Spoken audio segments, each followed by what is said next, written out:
Hey, this is Zan. Quick announcement. TPO is hiring a full-time social media manager in Iowa City. So if you know the difference between a reel and a carousel, which honestly is more than our head of business can say for himself, if you know exactly how to apply a trending audio when you hear one, and you want me as your future boss, I promise I am so fun. You might just be our next teammate. You can check out the job details and apply at the link in our show notes. Now on to the news. Hey, this is Catherine Ann. And this is Joe. Today, we're talking about President Trump declaring the ceasefire with Iran over, Maine's Democratic nominee for Senate, Graham Platner, dropping out of the race, the Olympics lifting its ban on Russian athletes for the 2028 Games, and other top headlines for Friday, July 10th. Stay informed while remaining focused on Christ with the pour-over. Here's your quote of the day. If you are in Christ, you have a friend who, in your sorrow, will never lob down a pep talk from heaven. He cannot bear to hold himself at a distance.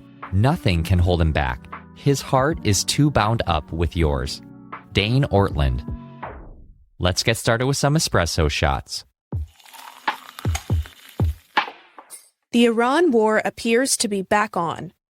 Uncle Sam accused Iran of attacking 3 commercial ships in the Strait of Hormuz Monday and launched, quote, a series of powerful strikes in response.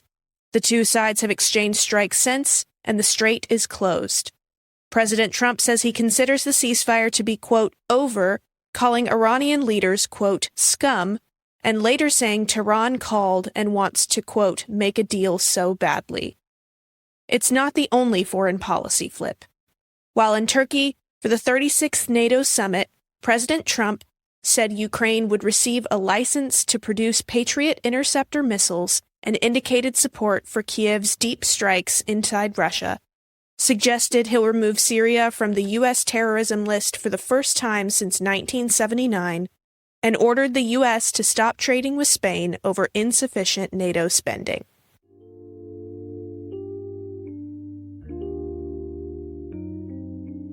Be quick to point to God and give him the credit for your hope, strength, and love during these times dominated by uncertainty and fear.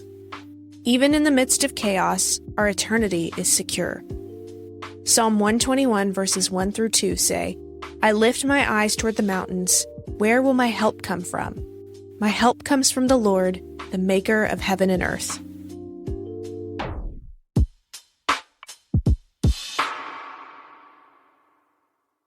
Democratic nominee Graham Platner has dropped out of the Maine Senate race. The Marine-turned-oyster farmer was recently accused of sexually assaulting a former girlfriend in 2021. It's the latest in a string of scandals prompting top Democrats to call for his exit. In an 11-minute video posted Wednesday, Platner called the allegations, quote, false, but said he was forced to, quote, suspend campaign operations because of his party's threats to withdraw funding and voter data, criticizing a, quote, system built structurally to make sure that movements like ours cannot flourish. Now, the Maine Democratic Party will hold a convention to choose Platner's replacement by July 27th. The nominee will face 5-term incumbent Senator Susan Collins. Maine is a must-win for Dems if they hope to gain control of the Senate from Republicans, who currently hold a 3-seat majority.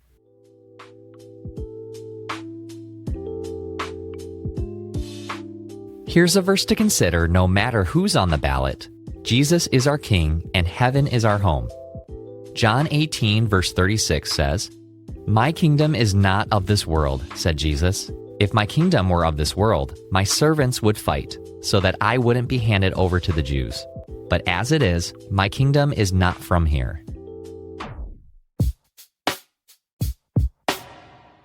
The door to Los Angeles 2028 is cracking open for Russian Olympians. Russia was suspended from the Olympic Games in 2018, 2020, and 2022 following a state-sponsored doping scandal, and from the 2024 Paris Games following its invasion of Ukraine. During the bans, athletes could compete as individual neutral athletes. The rules? No doping, no military ties, no public war support. On Tuesday, the International Olympic Committee provisionally lifted Russia's suspension, saying it no longer claims ownership of Ukraine's Olympic organizations. There are some asterisks. Each international sports federation, like track and field, can still ban Russia, and another decision will be made on whether Russia's flag and anthem will be welcome in Los Angeles.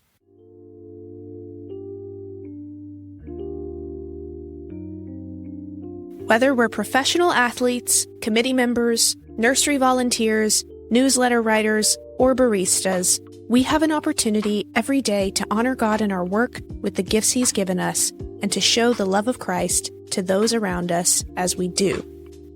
Colossians chapter 3 verses 23 through 24 say, "Whatever you do it from the heart, as something done for the Lord and not for people, knowing that you will receive the reward of an inheritance from the Lord. You serve the Lord Christ."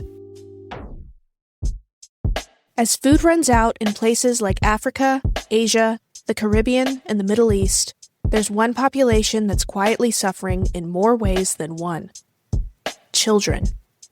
Food scarcity and the growing orphan crisis are tightly linked. Children's homes are one of the places hit hardest in areas like Goma in the Democratic Republic of Congo, where violence and unrest are making food scarcer and communities more fragile. Serving orphans worldwide is there. Combating this crisis by providing hungry children and babies with nutritious meals, emergency groceries, life-saving formula, long-term food security, and the gospel message. A gift of $12 feeds an orphan. Visit servingorphans.org/the pour-over or click the link in the show notes to give the gift of a full belly today. Hey, here's a fun fact for you. Listeners like you are the main reason this show grows. So if you know a friend, coworker, or high school group chat that wants to stay informed with a quick listen each morning, text them a link to this episode. We're so grateful for you.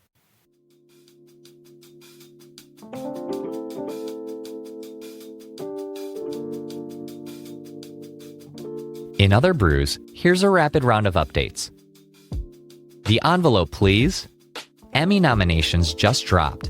At 25 noms, The Pit nearly doubled its haul from last year, and comedy show Hacks went out on a high note with 24 for its farewell season, putting HBO Max ahead of the pack. Newcomers Pluribus and Widow's Bay also flexed, teeing up another HBO versus Apple TV showdown. Kentucky Governor Beshear urged Republican Senator McConnell's office to share updates on the senator's health Wednesday. The 84-year-old has been hospitalized for over 3 weeks after medics responded to an emergency call at his Washington home last month. His office hasn't disclosed details, prompting rumors McConnell may not return to office, possibly requiring a special election to fill his seat until January. Egypt's World Cup ends in a loss to Argentina and a formal complaint to FIFA.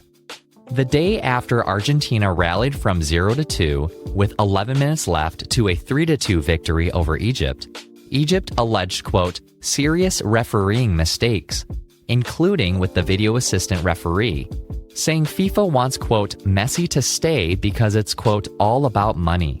FIFA has dismissed the allegations of bias. Delta Airlines is launching basic first class and business class tickets that promise the same premium in-flight experience but give up other perks. The cheaper but still expensive tickets come without airport lounge access or pick-your-own-seat privileges, earn fewer miles, and feature fees for changes or cancellations. It follows a similar move by United Airlines earlier this year. OpenAI's most powerful trio just got cleared for launch. ChatGPT AI models Sol, Luna, and Terra debuted publicly yesterday after being piloted by a small group of partners. Uncle Sam requested the staggered rollout due to the model's advanced capabilities. OpenAI also unveiled voice models that can listen and speak simultaneously, saying it feels like, quote, having a real conversation. Hi, I'm Ellie. I've been with The Pour Over for 2 years. I help find all the great products that we feature in our newsletter and our podcast. I love working at the Pour Over because of the team I get to work alongside every day. They are the best, and no one is paying me to say that. Thanks so much for listening today. If you're listening on Apple Podcasts app, give us a 5-star rating and drop a review. If you're listening on Spotify, give us a follow and hit the notification bell to never miss a new episode. We're so grateful for your support and hope you have a great day. Catch you tomorrow for our Saturday episode, TPO Explains. What if you could grow your savings while helping advance the gospel? You can with Adelphi Christian Banking, formerly Christian Community Credit Union. Their high-yield Harvest Bundle offers 4% APY on Harvest Checking and 5% APY on Harvest Savings. Even better, every deposit helps finance church and ministry growth, so your banking can support work you care about. If you'd like to bank with your values, apply for the Harvest Bundle today at adelphibanking.com/pour-over. Terms and conditions apply. Membership eligibility required. Each account is privately insured up to $250,000. This institution is not federally insured.